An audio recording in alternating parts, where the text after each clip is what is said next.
design nga okay siya, specify siya namin ang condition that the load based on strength and the load based on wear must be greater than the dynamic load. Ano yung specify na itong mga condition? So duha ang basis sa design. Strength, based on strength, ang material sa kailangan ng wear, ang wear. Continuous siya rin kung continuous, gas-gas niya ba? Muna itong i-consider. Karon, careful mo sa dynamic load, kaya di pa yan formula tanan. Tanawon, gano'n niya, usap niya problem. Bilikal, sparker, analyze na formula. So, kung bilikal siya, muna ang formula na to sa dynamic load. So, FT, muna ka itong transmitted load, BM, the linear speed in feet per minute. Ang C na to, muna ang, kanina sa equation na sa ubos, which is pag-need siya sa moduli of elasticity sa pinion o sa gear. Kung different material sila. Or may need siguro na, no? Itong helix angle rin po.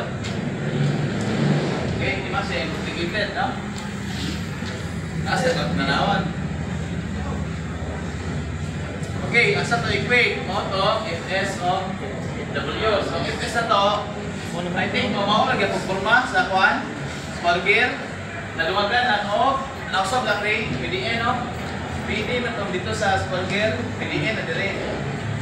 Yung PD na gusto mag-PD mo, ang relation dire sa PD, PDN, PD mo substitute rin. Kato. Hindi na substitute Ito dito, sa para ako, PDN gear siya. ba? Same naman talisod ko. Kaya lagi, usually, PD may pagkitawag yun sa problem, diametral bits. Okay. So, kung sa aming SA, o na endurance strength. Anong endurance strength? Ganito? Magawa sa endurance strength, basta ang load na to, variable, varying. Yan ang varying ganito, kaya inig-mesh sa gear, sa nagpuntak na mga ngipon na diha load. So, walay kontak. O, ito walay load. So, nagpuntak siya. Consider na ito nga load. Kaninga, kuha, no? Ayan ang upad na, no? Kaninga, ngipon sa gear. Kung nagkontak sila na, load na. So, hangtod nga, mawagtag kalit. Balik na po. Kanya tataon, papalit na sad. So, mawa, no? Unang varying ang iyang load. Sa variable, loading ka ni. Dapat mukha yun sa tunang dipatakan ng load. Sa variable loading, SN, gagamitin na ito, ang endurance strength. So, walang SN na siya, no? Walang yan, usang N yan, substitute dito. So, SN na siya, no? Endurance strength, ito mo naman ito, itong 0.5 is yun, yan ito. O niya, ang B na ito, manang piece weight, ito, kanino, piece weight, pwede na ito, ito sa PD. Yan? Pwede na ito sa na eh. Ang piece weight niya. O niya, kanang Y niya, manang form factor. Ang form factor, makita na sa table, bagyakon. Makita sa table, 1854. Mag-need na siya o number of teeth, di ba? Need niya ang number of teeth. But, take note, yan na dito. Ang gamitan ng mga number of teeth is kanyang equivalent number of teeth. Kaya, kanang nasa form factor niya, ibase mo na sa, nakabase na siya sa small gear. So, imo pag-kumpinsa ng equivalent number of teeth. Saan man, morning. Actual teeth niya divided by sa cube of cosine psi. 1F. Yan ang pagkuha sa equivalent number of teeth. Gani. Sasabuhan ni. Ganyan niya. Lagi Sa helical gear gani. Doon mo sa table 24. Before mo doon sa table 24, hindi sa kuha ng equivalent number of teeth. Muna yung kanang equivalent number of teeth, muna gamitin mo diha. Dili kung actual ha. Yung sparker, dito na. Sa helical na, ma-apply. Okay?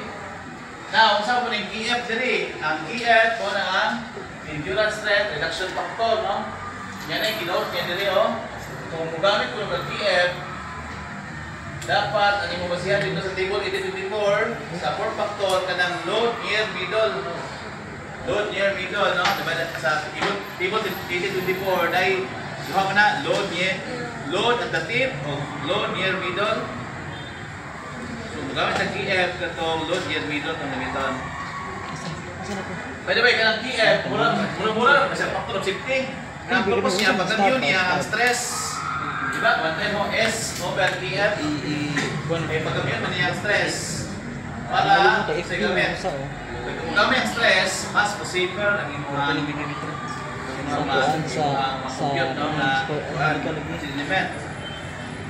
The lesser the stress, the safer. Okay? Kunya. Okay. Siguro karon upan yun ni ma-realize. Minhan mo na ho kasi magtana mo phone ba? Ako lang i-advance ko sir. Ha? Sorry, pagkatanan mo phone sir. Hindi mo ni pagkatanan ninyo. Luha mo na yung gear, di ba? Ang gear, hindi pwede kusara. Kusan ang gear, business. Dapat luha, at least 2 bilang siya. 2 or more. So, natay pinion o gear. Pinion mo itong driver niya, gear, katong dako. Pero pala ko ng gear, tanan. Okay. What if, asa may gamitin na ito nga, form factor sir, or S, pinion or sa gear, kana, no? Kasi mautana man na ba? Duha man na ka-gear, pinion, magpapalis mo kina, pinion o gear. Asa man nga form factor gamiton na to. Sa pinion or sa gear? Okay. Assuming na to ang same material lang sila. Let's say both are made of steel. Ang pinion o gear. So sa stress, S, o 1.5. Ano na sila paglay sa form factor? Huwag na asa gamiton to. Ang gamiton ni mo is, ang answer is, ang gamiton ni mo ang pinakagamay na form factor. Okay, asa may gamay na form factor, sir? Kung tanawin mo sa table 24, nagkadako ng velocity, nagkadako yung form factor. Sakto ba? Tanawan ko, i-verify. Nagkadako yung velocity, nagkadako yung form factor. So meaning, kaya itong gamiton, ito ang mas gamay, ang gamiton na to nga form factor is sa pinion nga form factor. Okay? Kana, kung same sila material. Okay?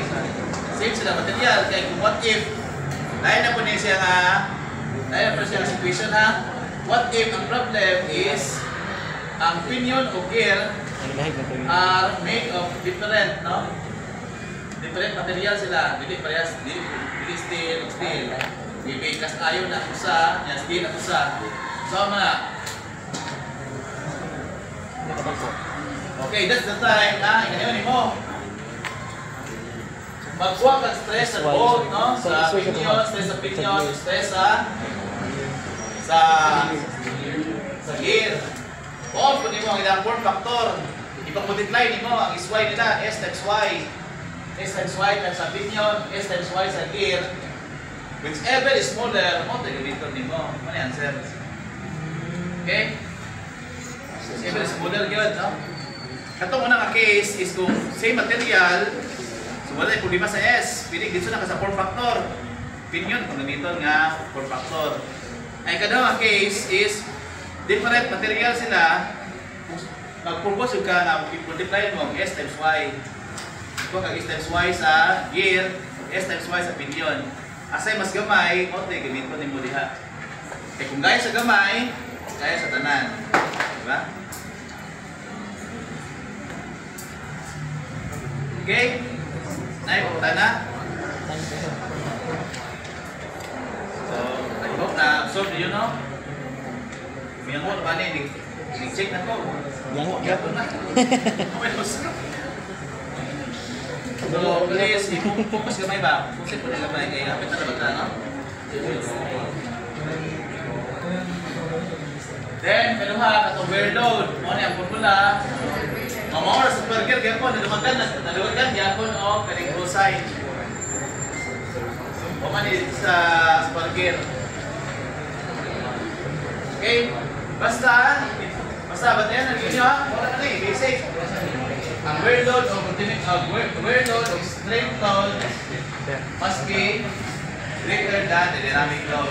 Mananaw mo. I-select ang diametral gauge. So uban ka mga parameters niya needed sa gear nga mo satisfy ani usa. Okay. Then lastly, sa ibang mga klase sa gear, kung iyon ang puganiha nga not necessary nga parallel ra gyud sa ang connection sa ang shafting nato sa umbilical gear. Pwede po siya nag-cross nga mga shafting. Okay? So, sama ni, no? Dili parallel lang yung shaft, no? Ang shaft ko sa mana, no? So, pwede na siya, no? So,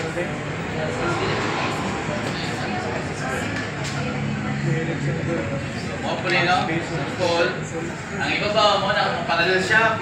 Ang ubos mo na non-parallel. Shafting. The normal plane. Kaya kadungog mo itong herringbone gear na sa inyong term siguro, gawas. Okay, maybe sabot ito, pero karon sabot na mo kasi purma na, no? O, di siya, no? Isa may damit na herringbone or double herringbone gear, sir. Pumod kayo, di ba? Kung wala di siya usan eh, di ba, nadugang ang persa ni sa herringbone gear na ito axial force. Kung ang axial force, ang gear ni mo, masipong siya along sa shaft, move siya along sa shaft. Hindi naman persa ng axial, Mana ba doon sa masipong siya. Ano nga nagpo? So, to eliminate that, speakers niya. Helix na rin, because opposite po ng side, direction. Kaya hindi ko So, ang mahitabuhan na, ay axial force dire, because ng axial force, makancel lang yapon. So, meaning, wala na axial force, zero axial force, net force. So, wala na persa nga makapamukok niya, no?